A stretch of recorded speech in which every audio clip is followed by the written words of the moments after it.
Tras muchos meses de investigación, hemos detenido a 2 responsables del caso Angeline Megawe, que ha indignado a toda la nación.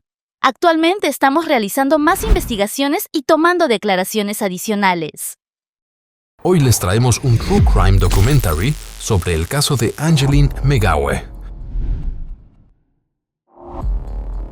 La gente suele decir que los niños son un regalo, un milagro que nos da la vida. Algunos esperan durante años, aferrándose a la paciencia y a la oración. Otros, enfrentando dificultades, deciden colocar a su hijo en otro hogar, creyendo que ahí estará a salvo y será amado. Pero, ¿qué ocurre cuando ese sueño se derrumba dentro del mismo lugar llamado hogar? Cuando la confianza se transforma en un dolor duradero y una niña a la que se le prometió un futuro mejor es encontrada ausente dentro de la casa que debía protegerla. Esta es la historia que sacudió a toda Indonesia. Un caso profundamente doloroso que hizo que millones abrazaran a sus hijos con más fuerza al escuchar su nombre. La historia de Angeline Megawe. Todo comenzó en silencio la tarde del 16 de mayo de 2015, alrededor de las 5 de la tarde, cuando apareció una publicación en Facebook con solo unas pocas líneas. Buscamos a Angeline, niña desaparecida en Bali. El mensaje fue compartido por Cristina, la hermana adoptiva de Angeline, quien vivía en Estados Unidos en ese momento, mientras que otra hermana, Yvonne, en Indonesia, corría por las calles imprimiendo cientos de volantes con desesperación. En cuestión de horas, la búsqueda de Angeline se extendió más rápido de lo que cualquiera hubiera imaginado. No solo en Bali, sino en todo Indonesia.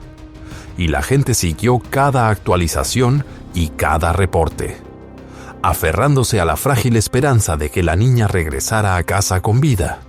Sin embargo, junto con la preocupación, comenzaron a surgir preguntas inquietantes. Vecinos dijeron haber escuchado sonidos inusuales provenientes de la casa. Notar que Angeline estaba con frecuencia sola y ver miedo en su rostro. Algunos mencionaron marcas y rasguños. Otros hablaron de gritos constantes.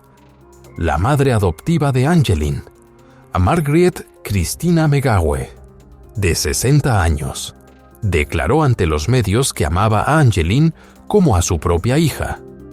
Pero cuando la policía inició la investigación, la atención se dirigió rápidamente hacia ella, ya que su actitud pública, fría, distante y desapegada, no se parecía a la de una madre desesperada buscando a su hija desaparecida. Casi un mes después, el 10 de junio de 2015, la búsqueda terminó en conmoción y dolor.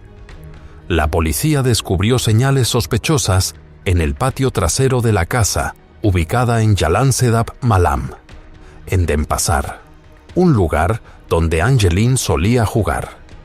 Lo que alguna vez estuvo lleno de la risa de una niña se convirtió en el centro de atención de todo un país. La noticia se propagó rápidamente. Indonesia entró en duelo y, en cuestión de días, 2 personas fueron detenidas para ser interrogadas. Agus Tai Hamba May, la empleada doméstica de la familia, y Margaret Cristina Megawe, la mujer que había adoptado a Angeline. Entonces surgieron las preguntas inevitables. ¿Quién era Angeline? ¿Qué ocurrió realmente a puerta cerrada, dentro de un lugar que debía ser el hogar más seguro para una niña? ¿Y cómo una niña que alguna vez fue vista como una bendición, terminó en el centro de un caso desgarrador que obligó a todo un país a inclinar la cabeza en tristeza? Su nombre era Angeline Megawe, llamada con cariño Angeline por muchos.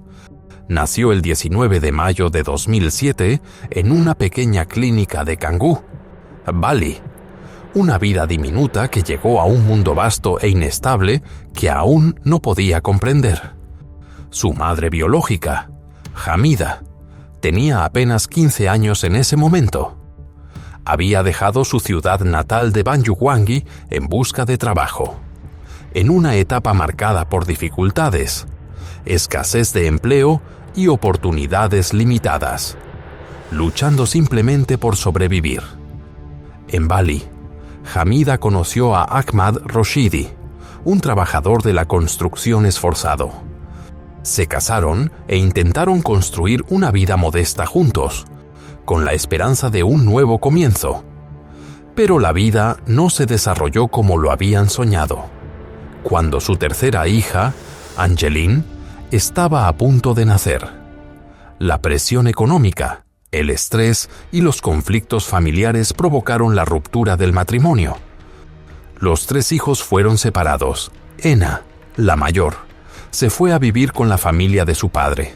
Aisha, la hija del medio, quedó al cuidado de su abuela. Y Angeline, la más pequeña, la más vulnerable, quedó envuelta en la incertidumbre. Para entender lo que ocurrió después, es necesario regresar a los últimos meses del embarazo de Hamida.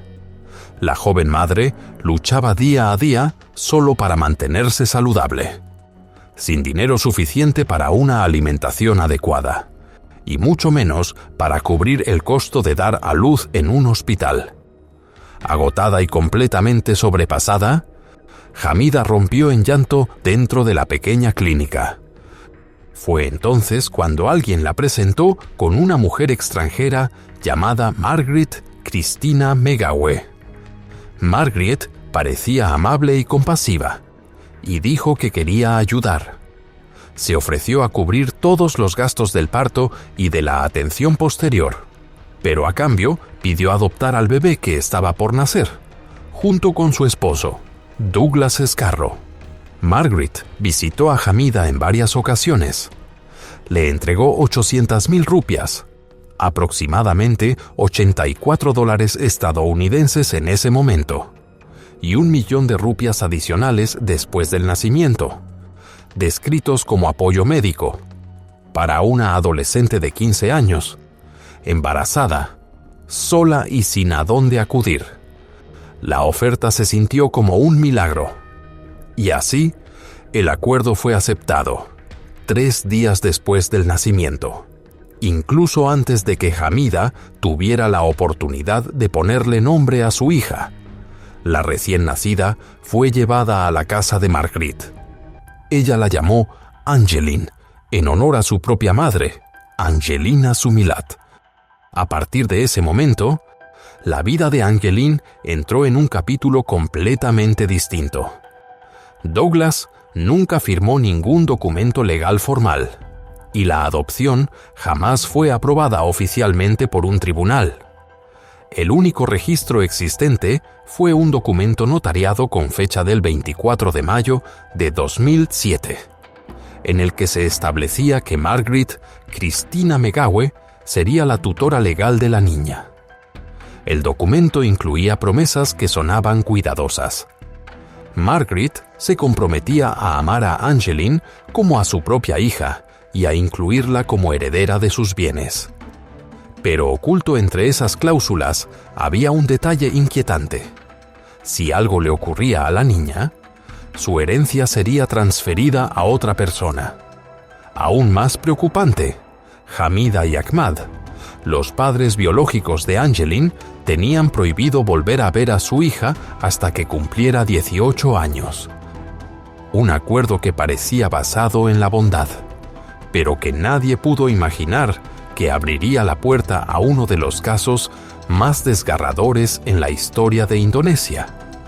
Durante un tiempo, Angeline parecía realmente feliz. Todas las personas que la conocían le tomaban cariño.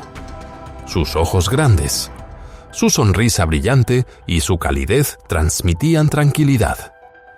Era la integrante más joven del hogar Megawe y tenía 2 hermanas adoptivas mucho mayores. Yvonne, que en ese momento tenía 47 años, y Cristina, que tenía 38. En casa, Angeline aprendía inglés con Margaret y lo asimilaba con rapidez. Era curiosa, inteligente, juguetona y con frecuencia hacía reír a los demás con su inocencia. La familia se mudó varias veces, de Bali a Pekanbaru, luego a Bekasi y finalmente de regreso a Bali. Pero donde quiera que estuviera, Angeline llevaba consigo una energía positiva muy especial. La persona a la que más se sentía unida era Douglas Scarro.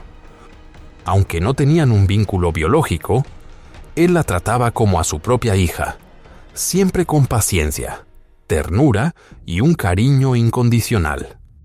Para Angeline, Douglas era su lugar más seguro en el mundo. Pero el 17 de septiembre de 2008, Douglas falleció. A partir de ese momento, algo comenzó a cambiar en Marguerite. La pérdida fue devastadora. Se volvió distante, emocionalmente inestable, en lugar de buscar apoyo, empezó poco a poco a dirigir su conflicto interior hacia Angeline. Desde entonces, la niña fue obligada a realizar tareas domésticas constantes: fregar pisos, lavar ropa, cocinar, cuidar a las mascotas y, sobre todo, atender a las gallinas del patio trasero. Cualquier error mínimo podía provocar el enojo de Marguerite, y Angeline era reprendida con dureza. Tenía apenas 8 años, era pequeña y frágil, pero cargaba con responsabilidades propias de un adulto. En el patio, decenas de gallinas vivían en jaulas estrechas y polvorientas, llenas de plumas. A veces Angeline olvidaba alimentar a algunas y, cuando eso ocurría, Marguerite reaccionaba con castigos severos. Poco a poco, el brillo en los ojos de Angeline comenzó a apagarse y, dentro de aquella casa que alguna vez estuvo llena de risas, se instaló lentamente una atmósfera fría y pesada. En la escuela, los cambios en Angeline no pasaron desapercibidos para sus maestros. Ya no sonreía como antes. La niña que alguna vez iluminaba el salón ahora se sentaba en silencio, con la mirada cansada, a veces incluso quedándose dormida sobre el escritorio. Los docentes notaron que Angeline estaba perdiendo peso y que su piel se veía cada vez más pálida semana tras semana. Un día, algunos compañeros percibieron un olor desagradable y lo informaron a una maestra. Cuando la docente revisó, descubrió que el cabello de Angeline estaba sucio, probablemente por el gallinero de la casa. La llevaron al baño, donde la maestra le lavó el cabello con sus propias manos, algo que ningún niño debería tener que vivir. Después de ese día, la escuela comenzó a hacer preguntas con cuidado. Le preguntaron a Angeline cómo eran sus mañanas antes de ir a clases, y sus respuestas dejaron a todos impactados. Cada día, antes de la escuela, Angeline debía limpiar la casa, cuidar a los animales y prepararse su propio almuerzo. Sus clases comenzaban al mediodía, pero sus días empezaban desde muy temprano. Caminaba casi 2 millas para llegar a la escuela, a veces atravesando campos de arroz solo para llegar a tiempo. Con frecuencia llegaba empapada en sudor, visiblemente agotada y con hambre, pero nunca pedía comida, quizá por miedo. Cuando fue cuestionada, Marguerite afirmó que a Angeline solo le gustaba tomar leche y a menudo se negaba a comer. Sin embargo, cuando la escuela le ofreció una comida caliente, Angeline se la comió toda e incluso pidió más. Fue entonces cuando los maestros comprendieron que debían actuar. El director de la escuela, Ketut Rute, incluso se ofreció a adoptar a Angeline para darle una vida mejor. Marguerite se negó, diciendo que Angeline tenía demasiadas responsabilidades en casa, que nadie más podía asumir. A partir de ese momento, la preocupación de los maestros se transformó en una sensación profunda y alarmante. Marguerite negó cualquier forma de maltrato. le dijo a la escuela que todo se trataba simplemente de disciplina, insistiendo en que cada cosa que hacía provenía del amor. Pero los maestros no le creyeron. Decidieron presentar un reporte ante la Comisión Nacional de Protección Infantil. Poco tiempo después, una delegación fue enviada a la casa de la familia Megawe. Apenas llegaron a la reja, un olor fuerte proveniente del gallinero los golpeó de inmediato.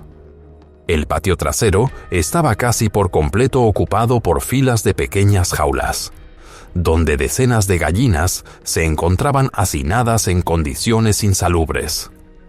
Cuando el equipo pidió ver el lugar donde dormía Angeline, lo que encontraron fue profundamente perturbador. No era un dormitorio infantil, era un espacio pequeño y oscuro, lleno de basura y objetos viejos, con una sola ventana que daba directamente hacia el gallinero. El aire era húmedo. El olor se filtraba por cada rendija y plumas flotaban dentro del cuarto. Cuando el equipo expresó su preocupación y sugirió colocar a Angeline bajo protección temporal, Margaret perdió el control de forma repentina. Reaccionó de manera agresiva. Se opuso en voz alta y lanzó amenazas severas contra los inspectores, declarando que nunca permitiría que nadie se llevara a Angeline lejos de ella. Mientras la búsqueda de Angeline se prolongaba, las preguntas se volvían cada vez más insistentes. Dos altos funcionarios del gobierno, el ministro de Reforma del aparato estatal, Judy Krishnandi, y la ministra de Empoderamiento de la Mujer y Protección Infantil, Johanna Jembis, visitaron personalmente la casa de Margaret Megawe para evaluar la situación. En lugar de cooperar, Margaret respondió con frialdad y les dijo de forma tajante que nunca regresaran. En ese momento, el público aún se aferraba a la esperanza de que Angeline simplemente se hubiera ido de casa, quizá intentando escapar de la presión que vivía. Otros temían que alguien se la hubiera llevado mientras jugaba con su hermana adoptiva.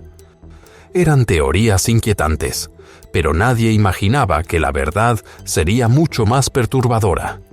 A medida que crecía la preocupación pública, una ex vecina de Pekanbaru habló, afirmando que solo había visto afecto entre Margaret y Angeline, y las describió como una madre y una hija normales. El abogado de Margaret, Hot Masi Tompul, reforzó esa versión, diciendo que el amor de su clienta era tan profundo que llamó a Angeline con el nombre de su propia madre. Tal vez ese amor existió, pero si fue así, se trató de un amor distorsionado, uno que causó daño en lugar de sanar. Mientras tanto, Christina, la hermana adoptiva de Angeline, que vivía en Estados Unidos, compartió un cartel de búsqueda en redes sociales. En cuestión de horas, la fotografía de Angeline fue difundida miles de veces en toda Indonesia. Medios de comunicación, reporteros y comunidades en línea se unieron a la búsqueda. Cuando los periodistas contactaron a Yvonne, la otra hermana adoptiva que vivía en la casa, ella dijo que la última vez que vio a Angeline fue alrededor de las 3 de la tarde, cuando la niña estaba jugando sola en el jardín. Yvonne buscó por todas partes hasta alrededor de las 6 de la tarde y, al no lograr encontrar a Angeline, acudió a la policía para reportar su desaparición. A partir de ese momento, comenzó una investigación formal y avanzó con rapidez. La policía rastreó los antecedentes de Angeline hasta Banyuwangi, el lugar donde nació, y revisó horas de grabaciones de cámaras de seguridad en las zonas cercanas, analizando imagen por imagen, pero no había ninguna señal de que la niña hubiera salido de la casa. Ni una sola imagen, ni una sola pista. Mientras tanto, el comportamiento de Margaret empezó a llamar la atención.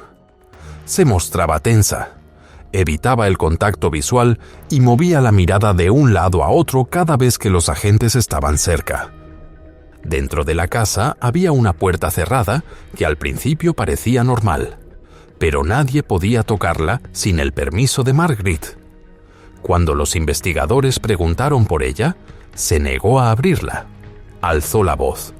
Su rostro se enrojeció y respondió con un seco «no». El ambiente dentro de la vivienda se volvió pesado, y todos sintieron que algo no estaba bien. Entonces, la policía llevó unidades caninas para registrar el área alrededor del domicilio. Al inicio no ocurrió nada, pero en cuestión de segundos los perros se detuvieron y se dirigieron directamente a un punto específico. Comenzaron a rodearlo. Ladraron de manera insistente y empezaron a escarbar ligeramente. No era fuera de la propiedad ni en un rincón lejano del patio, sino justo ahí, en el patio trasero de la casa de la familia Megawe. En ese instante, todos lo supieron. Todo estaba a punto de cambiar. Miércoles, 10 de junio de 2015. Tras casi un mes de búsqueda desesperada, los investigadores decidieron examinar un pequeño tramo de tierra en el patio trasero, el lugar donde cada mañana se alimentaba a las gallinas, bajo la sombra de un árbol de plátano. Nadie esperaba que ese sitio guardara la respuesta a millones de oraciones. Debajo de capas de tierra y desechos, mezclados con polvo y plumas de gallina, encontraron algo envuelto en una tela desgastada. Y mientras la tierra era retirada con cuidado, un silencio de impacto lo cubrió todo. Allí estaba Angeline, la niña de 8 años, de cuerpo pequeño y el rostro que alguna vez hizo sonreír al vecindario. Aún sostenía su muñeca favorita. Ese solo detalle, la muñeca, dejó a muchos sin palabras. Algunos investigadores apartaron la mirada para secarse los ojos. Los vecinos quedaron inmóviles. Los reporteros guardaron silencio. Nadie podía creer que la niña que antes saludaba desde detrás de esa reja ahora yaciera allí. Inmóvil, Angeline fue trasladada al Hospital Sangla para su evaluación. Los especialistas determinaron que había dejado este mundo aproximadamente 3 semanas antes de ser encontrada. Los hallazgos médicos revelaron múltiples señales preocupantes, incluidas marcas inusuales en brazos y piernas, señales superficiales menores y, de manera más significativa, un daño grave en la cabeza que provocó afectaciones internas críticas. Todo apuntaba a que había atravesado un periodo extremadamente duro antes de irse de este mundo.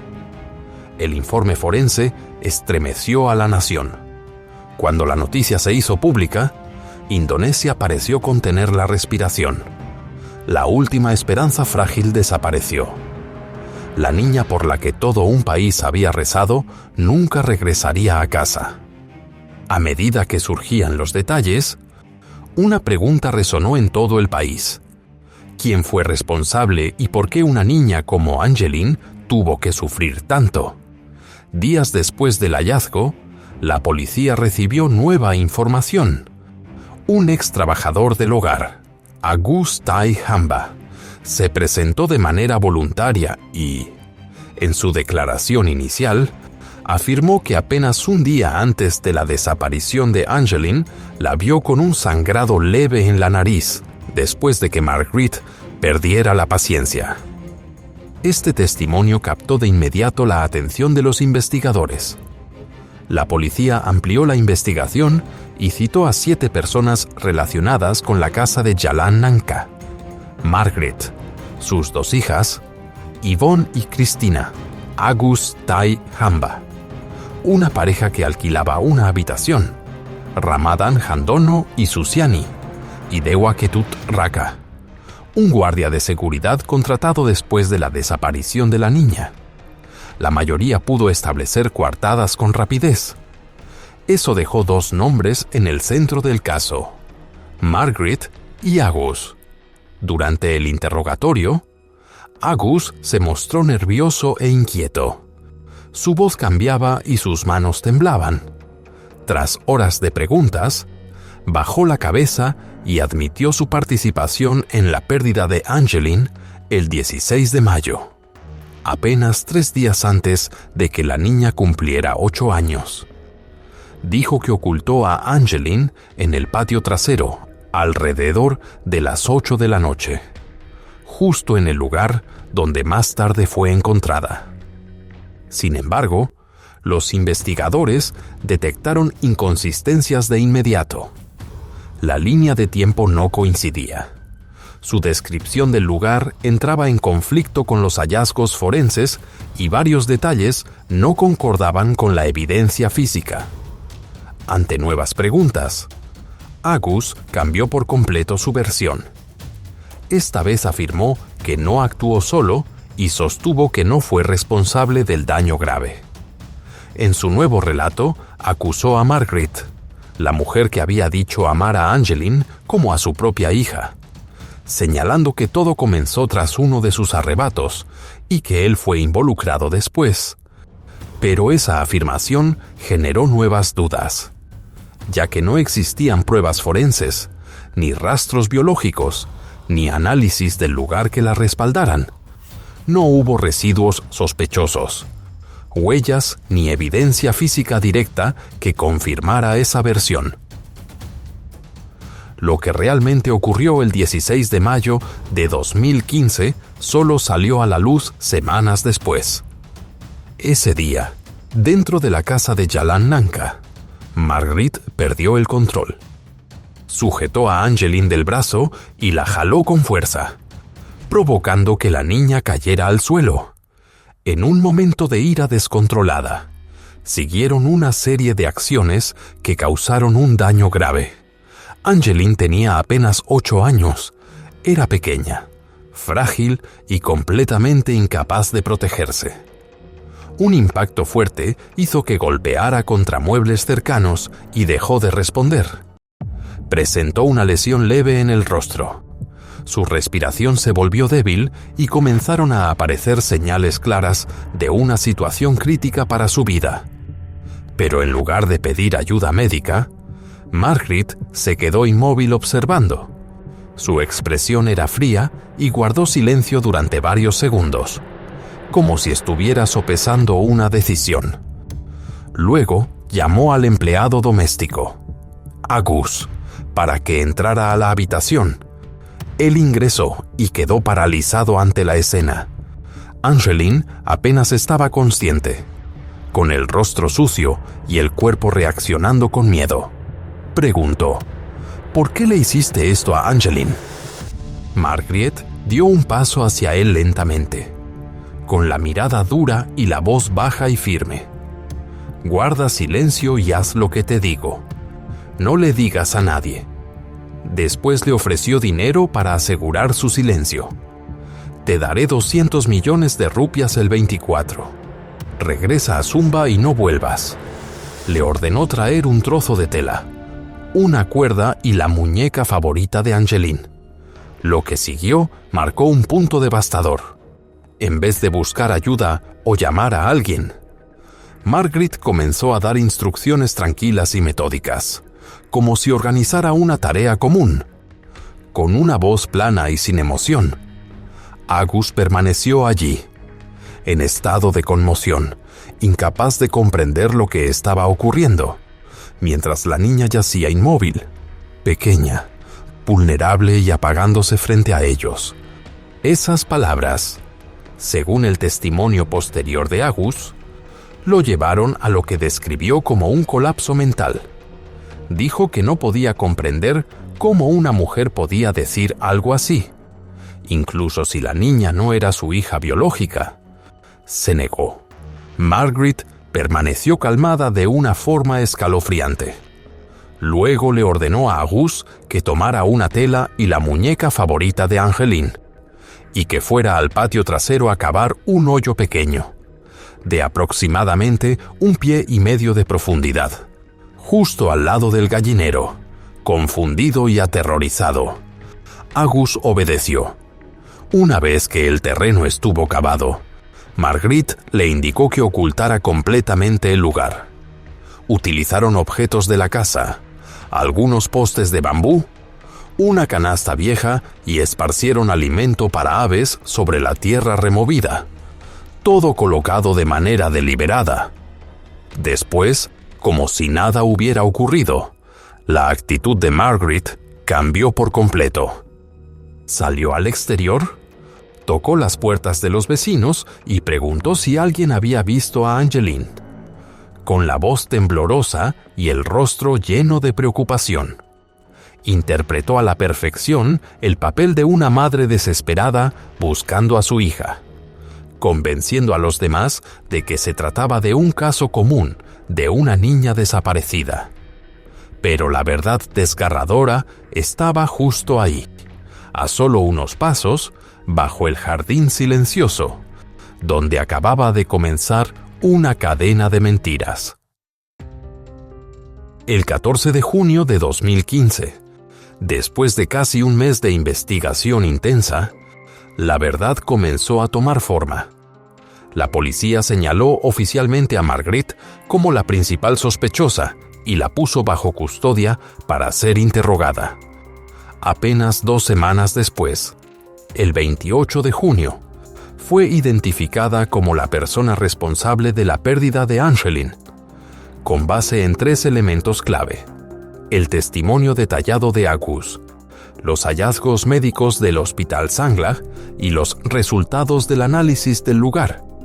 Aunque Agus no fue señalado como quien causó directamente la pérdida, sí fue acusado por ayudar a ocultar lo ocurrido y borrar evidencias, algo que más tarde describió como una decisión que me ha perseguido el resto de mi vida. El 6 de julio, la policía realizó una reconstrucción formal de los hechos que atrajo a cientos de personas, muchas de ellas madres. La recreación siguió de cerca la línea de tiempo de la investigación, reproduciendo cada acción y cada momento con base en las declaraciones de ambos implicados. A medida que avanzaba la reconstrucción, el ambiente se volvió cada vez más pesado.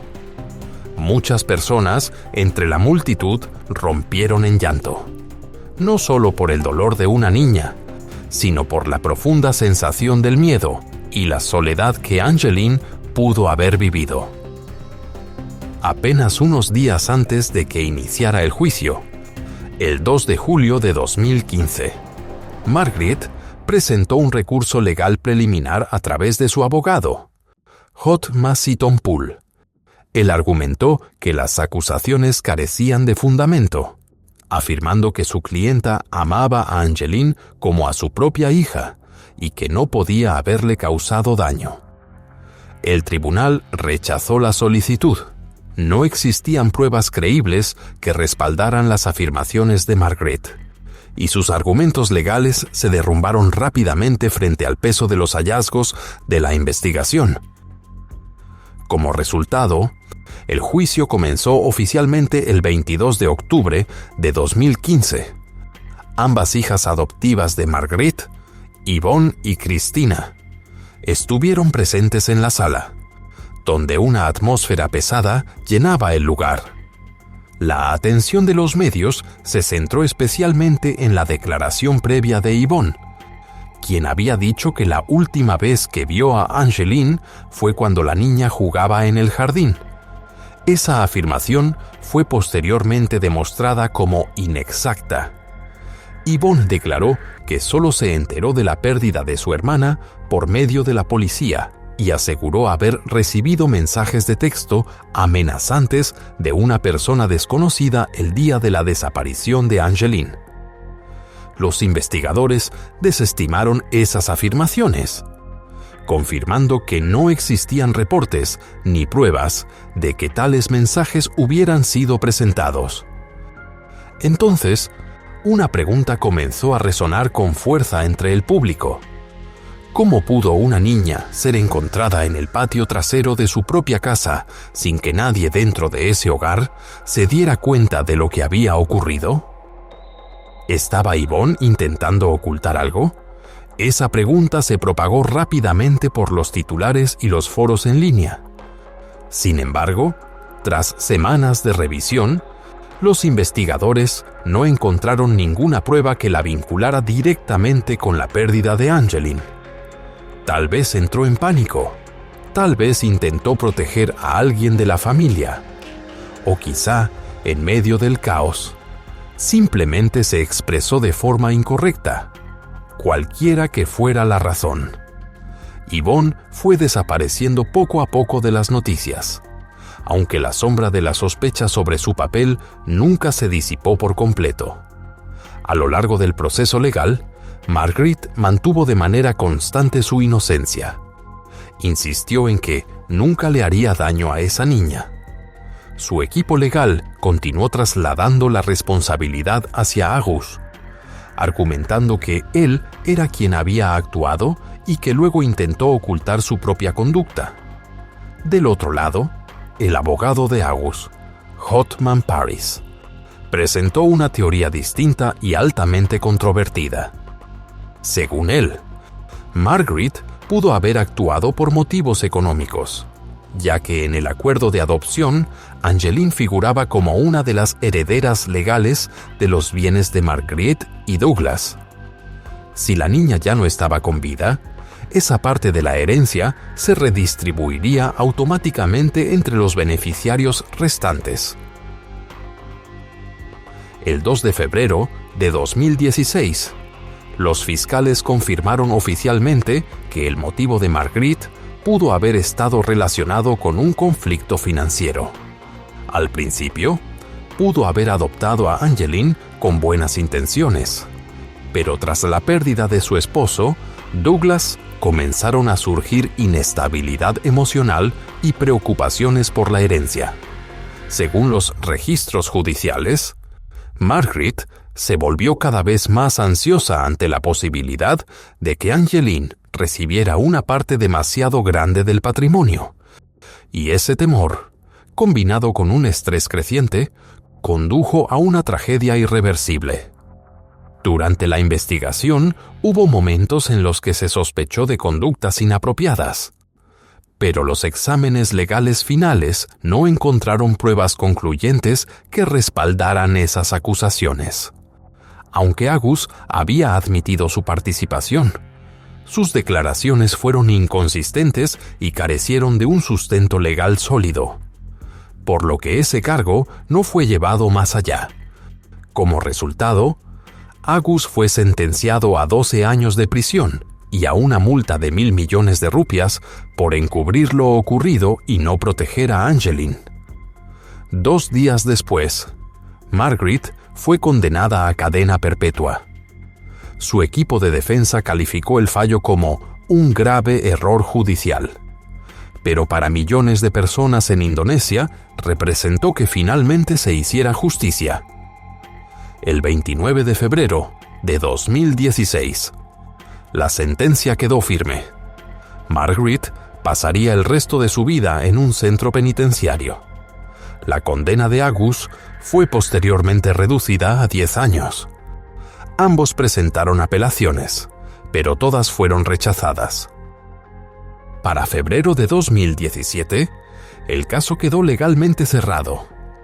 Años después, el 6 de diciembre de 2024, los medios informaron que Marguerite había fallecido en la prisión femenina Kerobokan Clase 2A, tras una larga lucha contra una insuficiencia renal crónica que requirió diálisis 2 veces por semana en sus últimos meses. Con su fallecimiento, el caso de Angeline se dio por concluido de manera formal. Sin embargo, el recuerdo de Angeline, una niña que alguna vez llenó de sonrisas a todo un vecindario, permanece como un recordatorio duradero de la compasión, la responsabilidad y el deber de proteger a los niños. La historia de Angeline no es solo un true crime documentary que conmocionó a Indonesia. Es un recordatorio poderoso de la indiferencia y de las fallas en la protección infantil. Una niña que alguna vez fue llamada una bendición, con una sonrisa inocente y luminosa, se perdió en la soledad dentro del mismo hogar que debía ser su lugar más seguro. Este caso obligó a millones de personas a preguntarse cómo algo tan trágico pudo ocurrir sin que nadie interviniera a tiempo. Margrit pagó por sus acciones con una condena de por vida. Pero el juicio más profundo recae en la sociedad, donde muchas personas vieron las señales, escucharon las advertencias y eligieron el silencio. La pérdida de Angeline no es solo una tragedia, es una llamada de atención. Cada niño merece ser amado, escuchado y protegido. Hoy, el nombre de Angeline permanece como un símbolo de justicia, de Justice for Children, y de transformar el dolor en la fuerza para exigir cambios reales. La lección es clara para todos nosotros. Nunca elijan el silencio cuando un niño necesita ayuda. Este video fue creado con fines educativos y para generar conciencia pública sobre la justicia y la protección infantil. No tiene la intención de sensacionalizar ni de impactar de manera innecesaria. Por favor, den like, suscríbanse y activen las notificaciones para acompañarnos en futuros True Crime Documentary, donde cada historia defiende la justicia para los niños, la protección infantil y un mundo en el que cada niño esté a salvo, sea amado y escuchado.